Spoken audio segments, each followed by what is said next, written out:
Welcome to another edition of Anthony T's Horror and Wrestling Show. I'm Anthony T, and in this edition, I will be talking about AEW firing CM Punk. Well, that happened after production ended on episode 103. So I will go backtrack and give you my thoughts on that because it's one of the biggest wrestling stories of the year. And I have thoughts on it and why Punk blew it. Then I will go into my thoughts on TerraCon 2023, in which I went to over at the Royal Trade Plaza Center over in Marlborough, Mass. That took place on September 15th through the 17th. I'll give you my thoughts on the time I had at that convention, as it was nice to go to a horror convention for once, as I haven't done any this year. So it was nice change of pace to go to one. Then in What's Anthony T Watching, I will review a film that I picked up at TerraCon. And yes, it's an independent horror film. And that means we're continuing the Indie Crusade. Even though the actors are still on strike, the Indie Crusade is not ending until the actors go back to work and settle with the producers. Because I have this news story in which we have it possibly a settlement in one of the strikes. So let's start off with the news. Starting the news, we finally may have an end to the writer's strike. That's a maybe, because they've reached a tentative deal with the major studios to end the strike, which has been going on since May 2nd. And if they ratify this contract, the Writers Guild Association strike will be over. That means the writers will be back on the job writing new material for TV shows and movies. And that's a very good thing that the major studios have finally decided to end this strike. It's a good thing that idiots like Bob Iger have come to their senses and come up with a deal. Pending ratification, of course. Because if it doesn't get ratified, the strike continues. That's plain and simple. But there is a tentative deal. Now, the Writers Guild of America put out this statement to its members. Dear members, we have reached a tentative agreement on a new 2023 MBA, which is to say an agreement in principle on all deal points, subject to drafting final contract language. What we have won in this contract, most particularly everything we have gained since May 2nd, is due to the willingness of this membership to exercise its power, to demonstrate its solidarity, to walk side by side, to endure the pain and uncertainty of the past 146 days. It is the leverage generated by your strike in concert with the extraordinary support of our union siblings that finally brought the companies back to the table to make a deal. We can say with great pride that this deal is exceptional, with meaningful gains and protections for writers in every sector of the membership. This is good news that we finally have a tentative agreement on the writers' strike. Because once the writers are settled, we can now get to the actors and settle this strike. As the actors have been playing this smart by waiting and seeing what the writers get before they go to the negotiating table. It's going to be very interesting to see what takes place when the actors go to the negotiating table with the major studios. Because if this contract is ratified by the Writers Guild Association, we can now focus on ending the actors' strike. and giving the actors what they want. Because by reading this, it sounds like the writers got what they wanted, or most of what they wanted. And it seems like to be a very good deal for them. So, I'm hoping this gets ratified.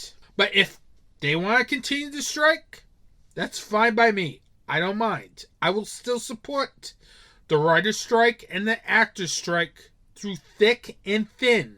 This doesn't mean I'm going to go right to the theaters once this writer's strike is over. Because I'm not until this actor's strike is over, obviously. Because you still can't support the major studios. But it's a good start that this might be dwindling down. Now we can probably get the actors settled. And we can get back to filmmaking, back to seeing our favorite stars on the big screen. Conventions going back to normal where you can talk about anything, any film, any TV series, see your favorite stars, instead of having to dance around questions. I like to see this strike over, seriously. But I support the writers and I support the actors thick and thin until the end. But it is a positive step that it looks like the writer's strike might be over. Because now we can get the actor's strike settled. Because it's time for the studios, after they settle with the writers and they ratify that contract, if they do, to go and bring the actors to the table. Not dance around for another 3 months like they did with the writers. Because this has been going on since May with the writers. And we're in September, heading into October. So, it's time to end these strikes. Time to give the actors their fair share of streaming rights. It's time to end the nonsense with AI. Because AI is just nothing but stealing a person's identity. So, I'm happy that the writers have finally come to a tentative agreement with the major studios. Now I hope this deal is good enough that we can move on to the actors. Because it's time for the major studios to come back to the table in regards to the actors. As they've been not wanting to talk to the actors since their strike started in July. Moving on to wrestling news, WWE releases 21 people as they pretty much started cutting down the roster. You knew that was coming when they merged with the UFC, that they were going to cut some wrestlers, and the day finally came last Thursday when they released 20 wrestlers. They released 21 in total, but I'll save number 21 for afterwards because that's a separate little segment unto itself. But on Thursday, they released 20 people, including Dolph Ziggler, Elias, Top Dollar, Shelton Benjamin, Riddick Moss, Emma, Mustafa Ali, Rick Boogs, Dana Brooke, Aaliyah, to name a few. Now, we probably knew cuts were coming to the roster once the merger with UFC finalized. Because every time there's a merger with a company, they look to lay off people. But you're laying off people the same day that you signed a new TV contract with USA to carry Friday Night SmackDown. It's just mind-boggling. Seriously. It's ridiculous. Sure, I understand you want to cut wrestlers, but to do it on the same day when you sign a over $1 billion TV contract with a cable company for Friday Night SmackDown does not make it look good. Seriously. You're saying it's cost-cutting measures. How does it look like it's cost-cutting measures when you're getting $1 billion the same day? I don't get that. This could have been handled better. They could have waited to next week to do this. But the optics look very bad that you're cutting wrestlers on the same day you sign a $1 billion TV contract. I don't get it. Seriously. Why would you do that, WWE? It's like this company just does stupid things. And under new ownership, it continues to do stupid things. It's just bad optics. Seriously. People losing their jobs while you guys profit over a new TV contract. I just don't get it. Seriously. Sure, some of these wrestlers will find work, that's for sure. I can definitely see Dolph Ziggler in AEW because his brother Ryan Nemeth's in AEW. I could see Mustafa Ali probably in AEW. You would definitely take a flyer on him. The guy's talented. I could also see maybe Shelton Benjamin there too for veteran leadership. Out of this list, I probably could see maybe 3 people there. Maybe 4 Emma.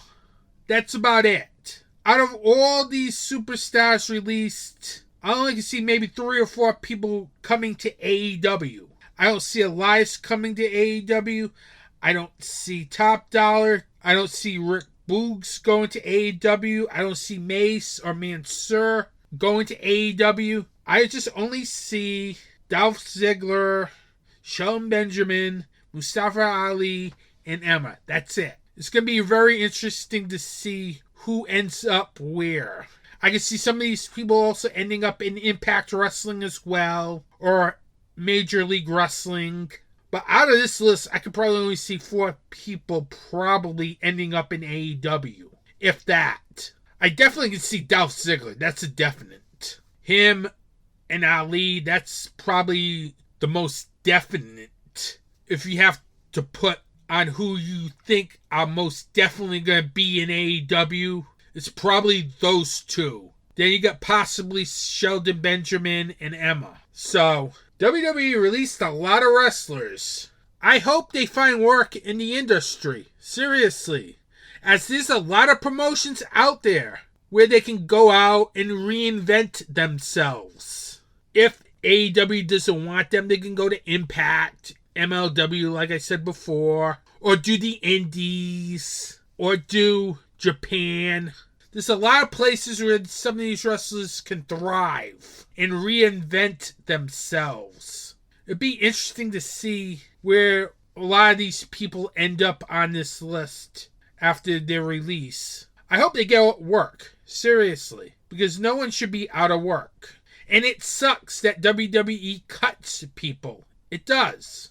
And finally, yes, I know this was part of the talent cuts, but this gets its own little segment. And yes, I'm talking about Matt Riddle being cut by WWE, as they recently released Matt Riddle from his contract. Now, Matt Riddle has been one of their biggest stars in the company, but what's been hurting him lately has been his controversies, as it seems like almost every year he's had a controversy in WWE. First in 2019, he had a backstage incident with Goldberg. Then he had a sexual assault lawsuit in 2020, which got dropped in 2021. He attended rehab and was flagged for multiple wellness violations in December 2022. Then this was the end of Matt Riddle in WWE. He had an incident recently at JFK Airport where he was intoxicated. Then he got into an altercation with a police officer at the airport who noticed that he was intoxicated. But instead of just manning up that he screwed up, he claimed that that officer sexually assaulted him. And he posted a photo of the officer on his Instagram, which has since been deleted. Well, police are going to stop you if you're intoxicated. Seriously. And that's not a good sign, especially when WWE just merged with the UFC to form TKO, as they're not going to tolerate this behavior anymore, as they were aware TKO of his previous violations, and they just decided to get rid of him because he was becoming such a headache. Again, I'll go into this later with CM Punk. This guy was given multiple chances to change his behavior, but didn't, and Matt Riddle blew it. This guy was supposed to be a top star in this company. And if you think he's going to go to AEW, I don't think he's going to AEW. Because I really don't think Tony Khan's going to hire him. Not after the CM Punk debacle, which I will talk about next segment. Because if Tony Khan hires him right after this, that's not a good sign for them. Matt Riddle's going to have to go back to the Indies, prove himself, prove that he can stay out of trouble, then hopefully in a year or two go back to WWE. But I really don't see him going to AEW. He'll probably end up having to wrestle in Japan, because I just don't see AEW giving him that chance right now, because they just got rid of one headache. Why would you hire another headache?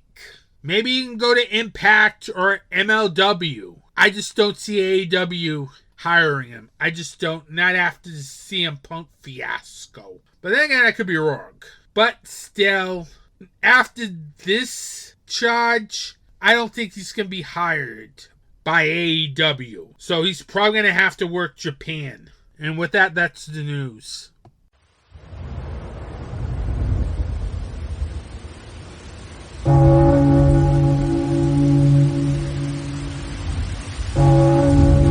Welcome to Dark Discussions, your place for the discussion of horror film, fiction, and all that's fantastic.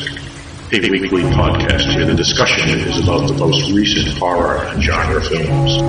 Intelligent talk on a genre that deserves intelligence. A conversation between co-hosts discussing not only the film, but also the connotation that the directors and screenwriters are trying to articulate. When you want more than a review, listen to Dark Discussions. And speaking of perception, there's just one more scene I want to talk about, which is after Caleb discovers that Kyoto's a robot. Kyoto kind of peels off her skin, showing him what's underneath. Now, wait a minute. I know where you're going with this, but tell me you weren't already thinking this 15 minutes earlier in the film. Exactly what he's thinking at that moment. Which is he's a robot, too. Oh, I considered the possibility. Right, and that's what I like, is the fact that the writers were smart enough to know that this is what the audience would be thinking. We've all seen Blade Runner. Right, exactly. www.darkdiscussions.com, wherever podcasts are found.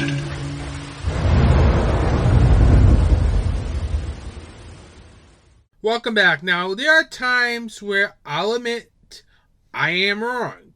There are some things where I don't hear the whole story and jump to conclusions and blame one person while not blaming the other and defending that person. And I admit, I was wrong. And I'm willing to admit it here on this podcast. That last episode, I blamed Jack Perry for the whole Brawl In incident. You know, the one at Wembley Stadium at AEW's biggest show ever, All In, where he got into a fight with CM Punk. Well, it turns out I was wrong. It's the fault of both CM Punk and Jack Perry, as both of them are at fault here. Because what AEW did to CM Punk was something that needed to be done. Seriously, to get this company back on track, because this was going off a roller coaster. And yes, I'm talking about CM Punk getting fired. And yes, before you ask, why didn't you cover this last episode? Well, production ended before I found out CM Punk got fired. So, I'm going to backtrack to that, because I do have thoughts on this subject. Seriously. When I first heard the news that CM Punk got fired by AEW, I was surprised. Seriously. I literally thought he was bulletproof in this company, because he's the one who brings in the ratings. He's the guy that brings people to your product. And something less than, say, I don't know, something he done in public, you keep this guy. If you did it in your own company, you probably try to keep this guy in your company against all the wrestlers who are telling you to get rid of this guy. And finally, Tony Khan has listened to most of his locker room. Well, it didn't take a rocket scientist to figure out that Tony Khan was right near that fight. In fact, he was literally not too far from that fight, as this whole Jack Perry CM Punk fight occurred right in front of the boss. How dumb do you have to be to have a fight like that in front of your boss? It's amazing. How dumb is CM Punk and Jack Perry fighting with each other in front of your boss? You know it's not going to end well. Seriously. Because you're going to get disciplined automatically. Instead of having a long investigation drag out. This was a quick investigation compared to Brawl Out last year. As we have video too for this one. So this one didn't take long to investigate. And then the Saturday before All Out, Tony Khan fired CM Punk. After all the investigation, after the disciplinary committee met, after the lawyers told him that they needed to fire CM Punk, Tony Khan fired CM Punk. Then what did Tony Khan do afterwards? Tony Khan could have ran and hide, literally, because we were in Chicago. That's where CM Punk is. And he was public enemy number 1 in Chicago, because you just fired their hometown guy on the weekend of a pay-per-view taking place in Punk's hometown of Chicago. So he could literally just ran and hide, not even show up to the building, quite frankly. Because I would think Vince McMahon would probably be running and hiding if he did that to Punk. But instead, Tony Khan goes out to the crowd on the stage and delivers a prepared speech to them why he fired CM Punk.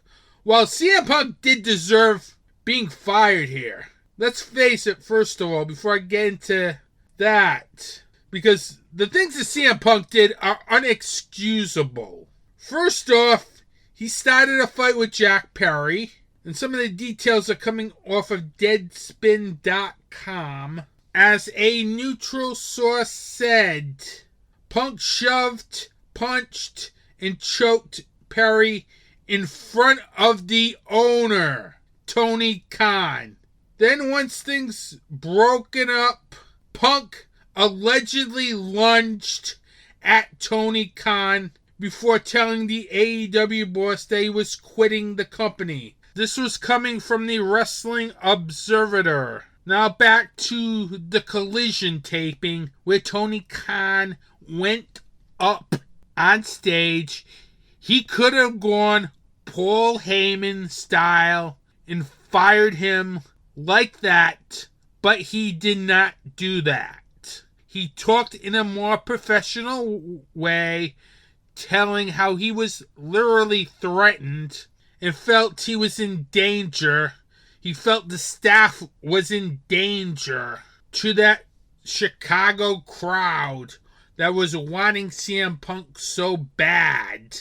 Yeah, the crowd was not happy about it, but well, you have to give Tony Khan respect to go in front of that crowd, to tell them in a professional manner that he had to fire CM Punk because of the disciplinary actions. If anybody acted in the manner that CM Punk did, they would be fired too. I know Chicago fans are booing and everything, and if you guys are not wanting to watch AEW because, well, they fired CM Punk, you were never an AEW fan. You were a CM Punk fan. You never cared about wanting to watch AEW in the first place. You only wanted to watch CM Punk. And you condone CM Punk's behavior. Because I like CM Punk. He's a great wrestler. But I can't condone that behavior. Seriously. Tony Khan had a right to fire him. And he did. He gave him a second chance and CM Punk blew it. I don't know why you CM Punk loyalists think Tony Khan is evil. Because he isn't. He had to protect his staff. He had to protect everyone that works in front of him. Punk lunged allegedly at Khan. You can't do that. Seriously. If he did that to Vince McMahon, he'd be fired too. It's ridiculous. Why you CM Punk fans are condoning his behavior. Because I don't condone it. Seriously. This guy should stay away from wrestling. Every time he's in a promotion, he causes trouble. He did it in WWE. He's did it now in AEW. And yes, I see WWE fans wanting CM Punk back. Do you really want CM Punk back? Because I know Seth Rollins does not want CM Punk in WWE. He'll destroy that locker room too. Give it a year. He'll destroy that locker room, whatever brand he's on. And I would be afraid every pay-per-view, every time him and Seth Rollins cross paths. Because remember, Seth Rollins called CM Punk a cancer to the wrestling business. If a top star from another promotion is talking about another star from another promotion as a cancer to the wrestling business, then he's probably a cancer to the wrestling business. WWE should not hire him. Seriously. Sure, you'll get box office numbers, but is this guy worth it? No. This company's making tons of money without him. They do not need him. Only thing that would happen is that he'll cause trouble, then you'll have to fire him again. CM Punk should just stay away from wrestling, seriously. Because he's got great talent, but his attitude is what's hindering him from becoming a legend. One of the best in the business ever. It's all self-sabotage. And he could have done it here with AEW. But instead, CM Punk blew it. Hi, I'm Anthony T. And I'm Director Andrew Duran, and we are the Two from Hell. And we're putting Rated R back into podcasting. Every month we will be dropping an episode on the Dark Discussions Network. We'll be chatting about some of our favorite films, news, reviews, and maybe interviews. You can find Two from Hell on Apple Podcasts, Google Podcasts, Spotify, and other podcast providers. And don't forget to like us on Facebook and Instagram at Two from Hell Podcast.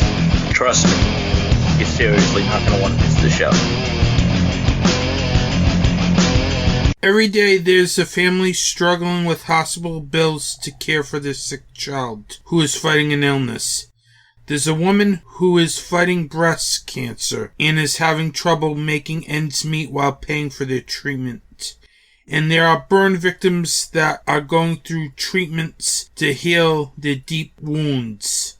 There is a charity in the horror community that helps these people. Scares That Care is an organization that helps families deal with the bills for their child. They help women get the treatment they need to fight breast cancer, and they help people who are dealing with severe burns get the help they need to heal. Scares That Care is a 100% volunteer organization and 501c3 nonprofit charity that is dedicated to helping these people in fighting real monsters. To find out more information or to donate to Scares That Care, you can go to www.scaresthatcare.org. Every donation helps Scares That Care fight real monsters. Welcome back. Now, recently I went to TerrorCon that took place September 15th through the 17th in Marlborough, Mass. At the Royal Plaza Trade Center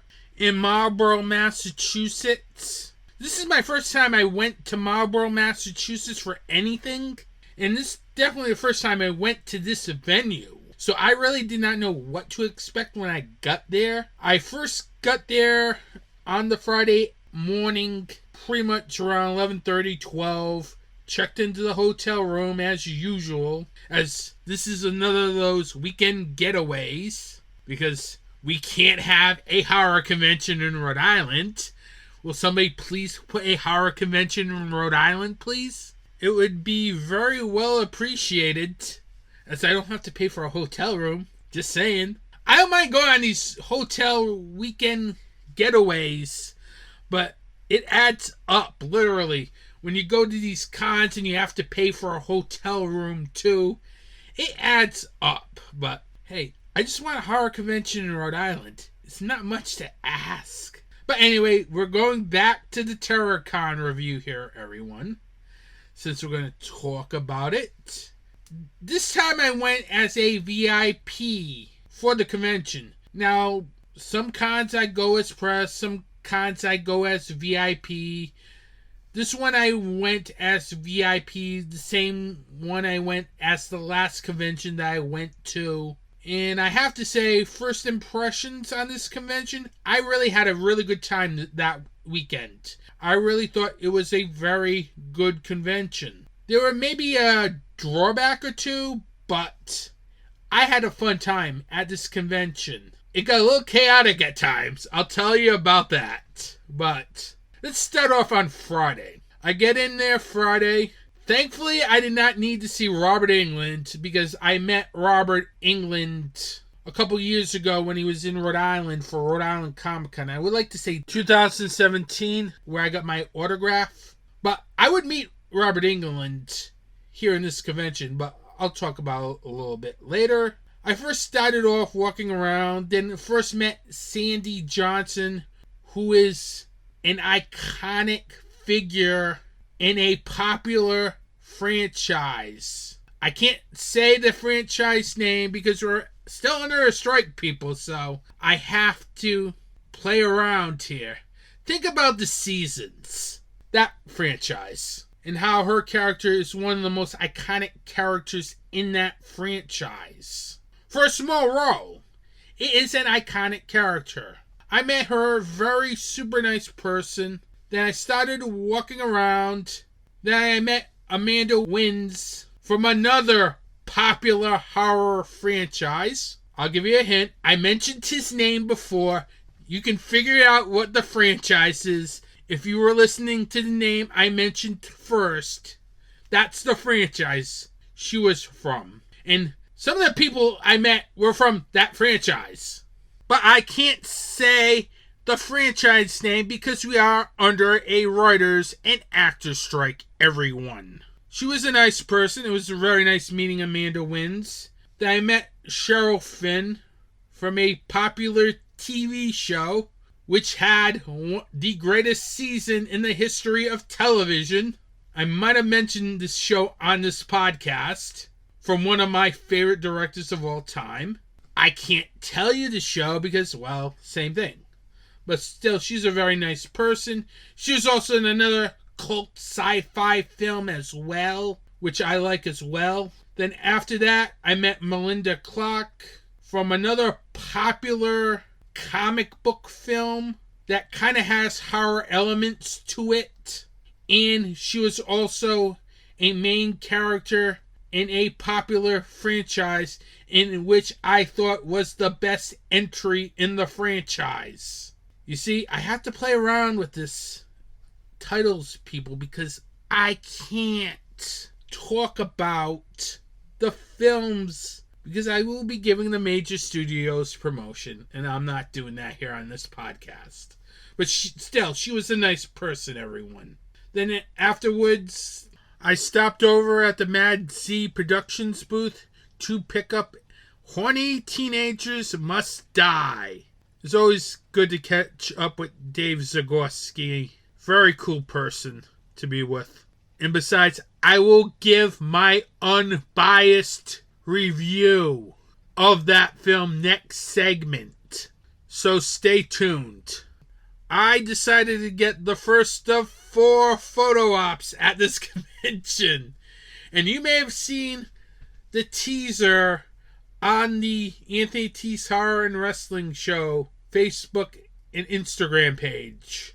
Yes, my picture with Robert Englund. And it was a great thing that I went on Friday to get that picture. Sure, it was busy, but I'll explain more when I get into Saturday. It was nice doing that photo op with Robert Englund. I wanted to do this one because, well, I didn't do it the last time because, well, I could afford one or the other. I'm not going to spend $300-$400 on one person. So you do one or the other. So I decided to do the autograph at Rhode Island Comic Con back in 2017, and then do the pro photo op here at TerrorCon. And it was a fun photo op. I love this photo op. This guy seems to be into every photo op. He just makes it so fun. As you see the picture, I had a blast doing the photo op. It's probably one of my favorite photo ops of all time. Seriously. It's up there with David Howard Thornton's photo op. And Kevin Smith. And Tony Todd. I love doing photo ops that are going to be fun. Not just people standing there just taking the op. Moving on along. I want it to be fun. And man, Robert Englund was fun. He really cares about his fans. He wants to make that experience worthwhile. Considering the money he charges, I'm happy he does that for his fans.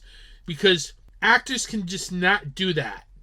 They'll just take the money and run, sit there, and just take the picture, then you just move on to the next one. I've seen that with actors, but Robert Englund just seemed like he was having a blast at these photo ops, which was nice. The last person I met for day one was Ginger Lynn Allen. Very nice person, such a sweetheart. We talked a lot about films. She's also in a couple of indie films. You may know Murder Size. I reviewed that film a couple episodes ago. She was in that film as well. So talked a little about that film. Since that's a truly independent horror film, not a major studio film, an independent production that didn't rely on any studio or Producers Guild crap. She was fun to talk to. We also talked about her music video that she was in for Metallica, which they really nailed the classic.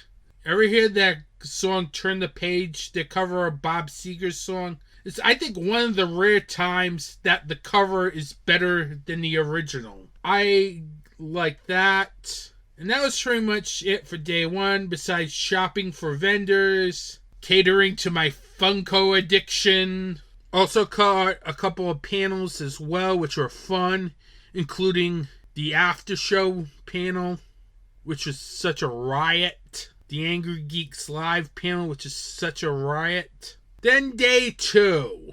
I started off meeting Heather Langenkamp. Finally, been wanting to meet her for quite a while. As this convention was about meeting 3 people I've been wanting to meet that I didn't meet the last time they came around. Heather, Amanda, and Cheryl Lynn. And I got to meet all of them in this convention, which is very good. Back to Heather. She was a nice person. It was very nice meeting her. She was such a sweetheart. I have nothing but very good things to say about her.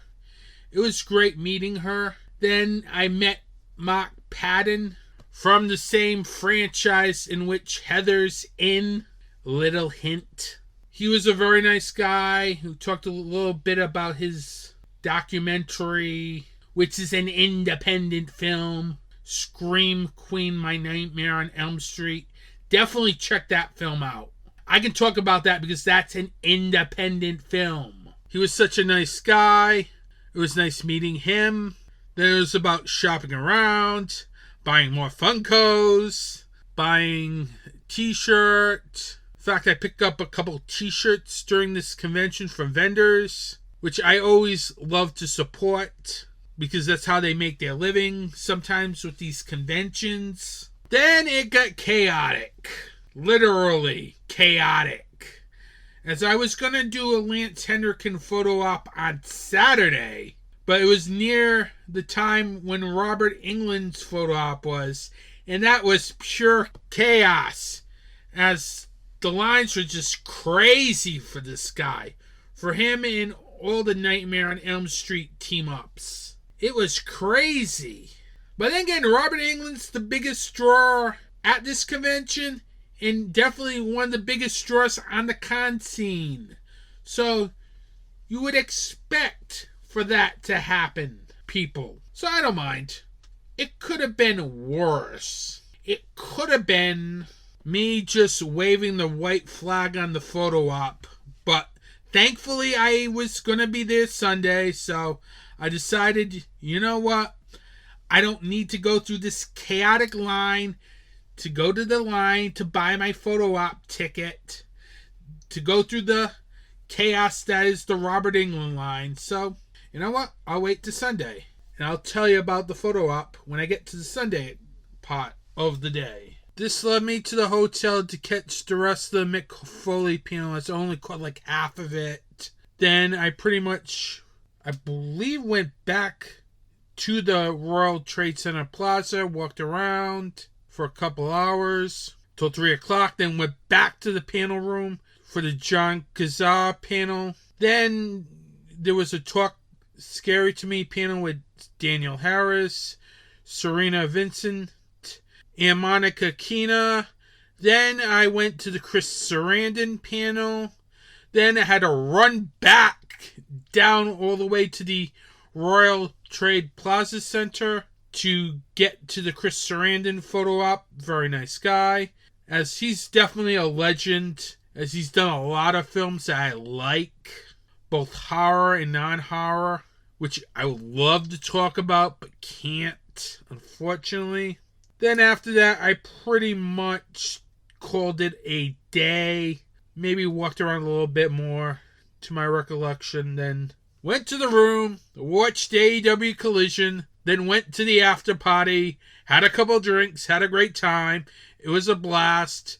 I stayed there till a little after midnight, which is good because usually I don't go to these parties. And if I go to these parties, I usually like leave an hour before midnight. I like to go to bed around 11 o'clock when I'm at these cons, but I was up to like a little after 12. And I was surprised that I was so in such a good mood, like my normal self, because I really thought I was going to be literally lagging on the last day of TerraCon, because literally I was having a couple of adult beverages, but it's always a good thing to have water too when you're having these adult beverages, so you're not going completely tipsy.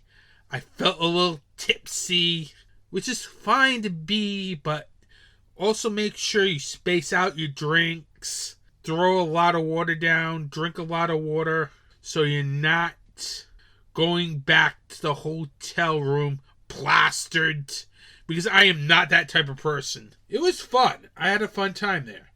But always have water with your adult beverages. It will help. Trust me.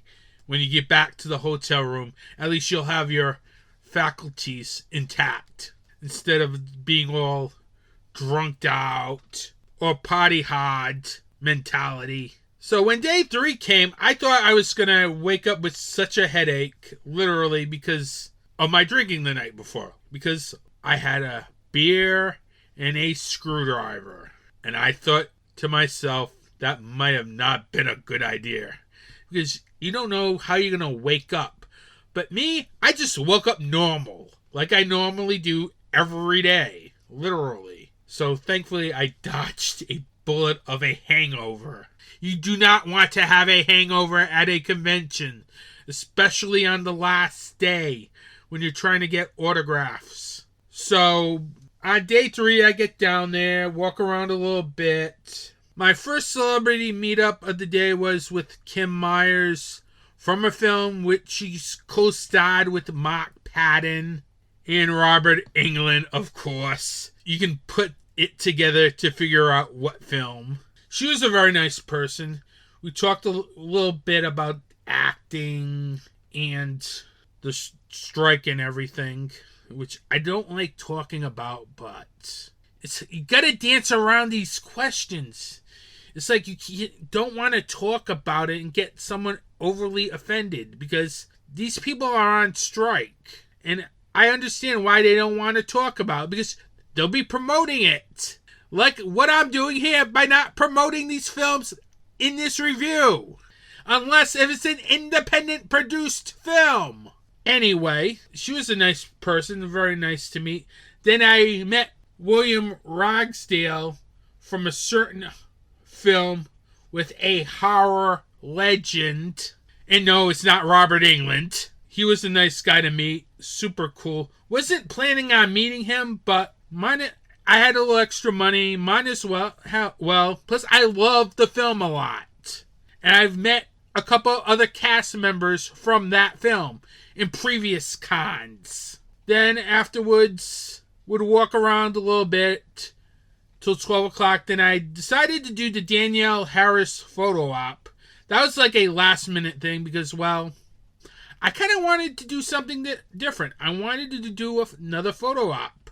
And I've never done one with Danielle before. So I figured it'd be a perfect time. Plus, I'm a huge fan of said franchise that falls on a typical season and has worked with a rock star. Sorry. I always have to bring it up when the rock stars come up on this podcast. Seriously. You know what rock star I'm talking about. She was very cool to meet. It was nice meeting her again, as I haven't met her in about 4 or 5 years. Back in the Rock and Shock days, when the last time I met her, I think. Then I met Monica Keena from a certain film in which 2 horror icons clash. She was very nice to talk to, as that was pretty much my final autograph from the convention.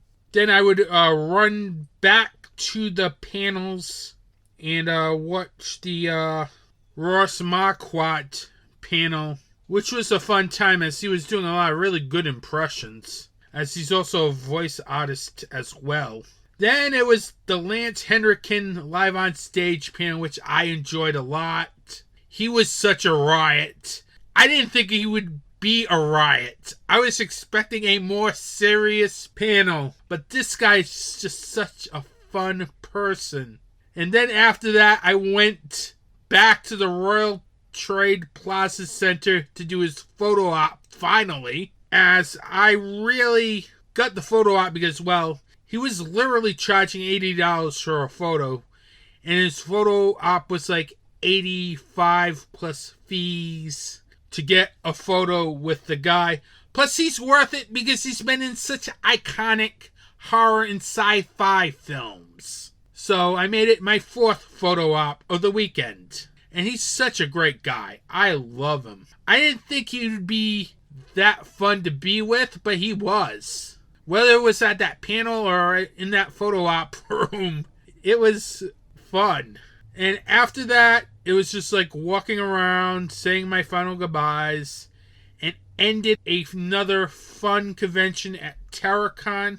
My overall thoughts of this convention. I thought this was a very good show. The building I felt maybe was a little too small. Maybe because I'm used to going to the Rhode Island Convention Center, and I like that building a lot. Because I really thought that building probably would have been a lot better than the building here. But still, it was a very good show. The guests were good. With the exception of Robert Englund craziness on Saturday, everything was fun. I had a good time. I was able to move around without ease. With the exception of maybe that photo op area on Saturday. That was maybe the only blunder in which it was tough to move around. But still, I enjoyed myself. I really recommend this convention. I would go back next year. I really hope they do it next year. I know they put out a graphic on their social media pages saying they're coming back next year. I hope they come back next year. This has to be a yearly event. You have to run this convention every year. And it'll build and it'll build and it'll build. Because they got the resources to make this the biggest horror convention in the New England area. They do. But they got to continue to run this year in, year out. And not try to cram it in between Silver Scream Con and CT Horror Fest. Because I don't want to see that next year. Seriously. These cats need to move dates. It'd be a lot easier for us fans. Let all these 3 shows grow. So, overall, TerraCon was a fun time. I had a great time going to Marlborough, Massachusetts. And definitely would consider going again next year. You can find Anthony T's Horror and Wrestling Show on social media on the Slasher app, Facebook and Instagram at Anthony T's Horror and Wrestling. You can find the show on Twitter at FilmIKMedia. You can find the podcast on Apple Podcasts, Google Podcasts, Stitcher, Spotify, and other major podcast providers. You can also listen to the show on YouTube at youtube.com/@FilmIKMedia and DocDiscussions.com. And don't forget to join the official Facebook group of Anthony T's Horror and Wrestling Show on Facebook. Type the name of the show in the group search box.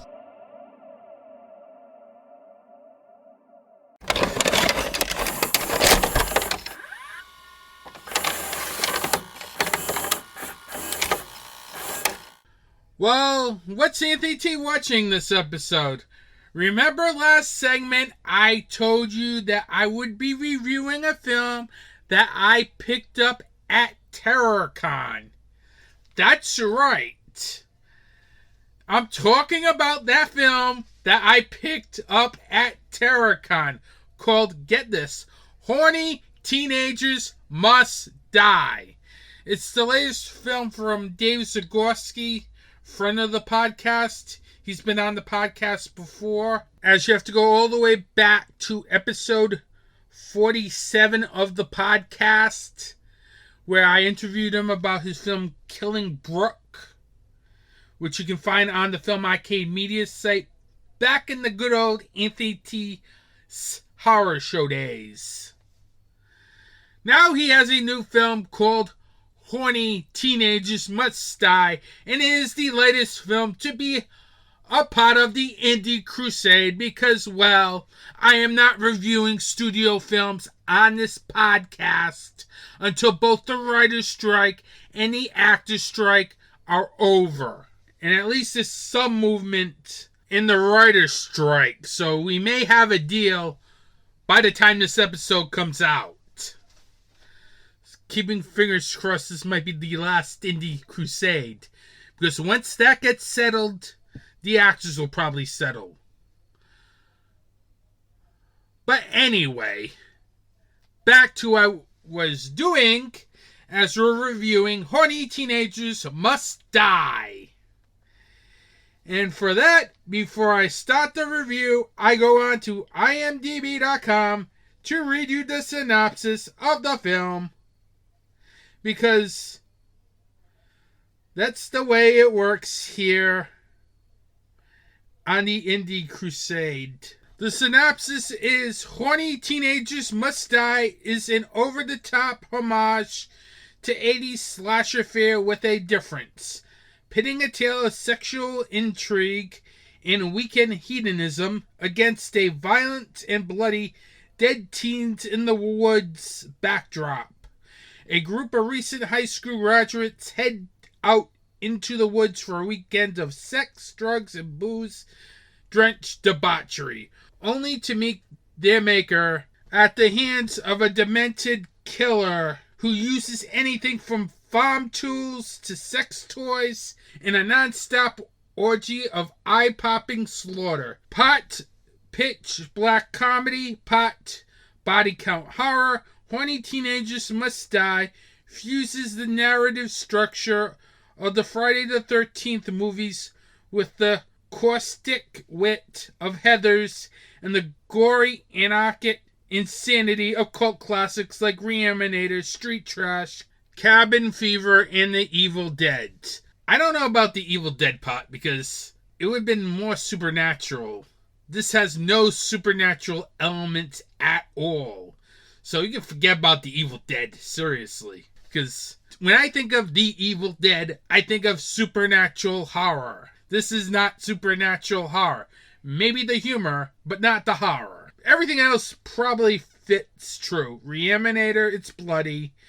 Street Trash, same thing. Gory. Cabin Fever, yeah, we're in a cabin. And yes, Friday the 13th because, well, it's a slasher film. Now, I told you I would give you my unbiased review of this film, and I will. And my thoughts are, it is a very good film. I like this film. I had a fun time with this film. Horny Teenagers Must Die is a fun film from start to finish. I really like the fact that this film really does a good job taking its time to get you into this film by setting up its characters, by introducing them. I like that stuff in a film. I like it when films are not rushing towards a kill scene. This film doesn't rush its kills until the third act, which is fine as long as it's built up. I also like how some of the death scenes in this film are created and the way it was filmed. I like how they had this it comes out of nowhere type of feel to it, because literally it really made it fun. It kept me on edge with everything that was going on in this film. I like the fact that it gives you a red herring that really makes you go in thinking one thing, then it is the opposite. Dave Zagorski, who wrote, directed, and edited this film, does a very good job with the way he creates his characters, the way he directs his actors in portraying these characters, as I thought those characters in that film were fun. It was a fun film. It's nice to see independent horror films that are fun. I like the fact that this is paying homage to various films. You have films like Friday the 13th. You have films like Scream with the whole whodunit thing. And you had kill scenes that are very creative, very inventive, to the point where it just is sitting to yourself, WTF? Or what the hell? Or you gotta be kidding me that they went there. I liked it. It really made me enjoy this film a lot. He gets good chemistry with his cast, which I also like, as I thought the cast did an excellent job with this film, as they really helped make this film very fun to watch. I love the fact that Zagorski does a very good job balancing out the serious and comic tones in this film, as this is kind of like a dark horror comedy, and it's sometimes tough to balance out the comedy aspects with the horror aspects. As the first half, you could do the comedy aspects, and I liked how they kept it to around the first half of this film for the most part. Then once it got really serious, it got really serious in a hurry, which was very good, as it wasn't like ha ha ha ha all the time. Once you had the stakes revealed, it got serious. And that's what I also liked about Zagorski's screenplay. He makes sure that you're having a good time in the beginning of the film, so when things get real, you start caring about these characters. And he does that with his screenplay. And this leads to a finale, which I liked. And it works. As I really enjoyed Horny Teenagers Must Die, as this was a fun film that really balances out the humor, has some really good gore effects, has some very good death scenes, and really good performances from its lead cast. That's what really makes a successful independent production work. It makes you want to rewatch it again. So, in finalizing Horny Teenagers Must Die, there's a lot of debauchery in this film, and it works very well. If you're a fan of this 80s throwback films, you will love this film, as it has everything you want that was in an 80s horror film, pretty much. So, I really recommend Horny Teenagers Must Die, as this was a very fun film from start to finish, with some good laughs, some really shocking kill scenes, some good gore effects, and, quite frankly, death scenes that will make you say WTF, that they went there. 4 stars for Horny Teenagers Must Die. Coming up on the horizon, I'll have another 2 from Hell episode with Zombie Durant, as we'll definitely be probably talking about the CT Horror Fest debacle. Yeah, the only way I can put this convention that I heard from various people on CT Horror Fest Facebook, it was such a debacle. We'll talk about that, obviously, because Zombie went to that. I'll go more into TerrorCon, but I'm guessing that's probably going to be the main topic on this episode, because, well, this is the second time in 3 years that a con had a fire marshal shut down the show. Now, if you're new to cons, it's not normal for fire marshals to shut down the show every other year. It isn't. Seriously. It just isn't. But I'm going to save it for that podcast because, well, I didn't go to this show, so I can't talk more on it. We'll talk more about it on 2 from Hell movie podcast, because I'm going to have some thoughts on this, because I saw some comments that really pissed me off, as I got a lot of venom at this convention. Seriously. And I didn't even go to this convention. It's like you hear stories and it just makes you enraged. That was the case with this con. But again, I'm saving it for 2 from Hell because, well, I didn't go to this convention. If I'd gone to this convention, totally different episode. And I'll give you my future plans on that con, as to my thinking on that con's future, from both a con perspective and me as a con goer perspective. Because I have a lot to say about this, seriously. And it's not good. I can tell you that right now. But I'm not talking about it here because I did not go to this convention, so I'm not going to sit there and give the time of day. I'll just give it the teaser for the next episode for 2 from Hell. With that, don't forget to subscribe to this podcast if you like this podcast on Apple Podcasts, Google Podcasts, Spotify, Pandora. You can also subscribe to Film Arcade Media on YouTube at youtube.com/the Film Arcade Media. Also, don't forget to like and subscribe on social media on Facebook and Instagram at Anthony T's Horror and the Slasher app at Anthony T's Horror and Wrestling. As you're not going to find anything on Twitter anymore because I'm done with Twitter or X or whatever you call that platform. It's such a joke that I'm not going to spend any more time on that platform promoting it. With that, I want to thank you for listening to this podcast. Have a good day. Support indie wrestling. Support indie horror.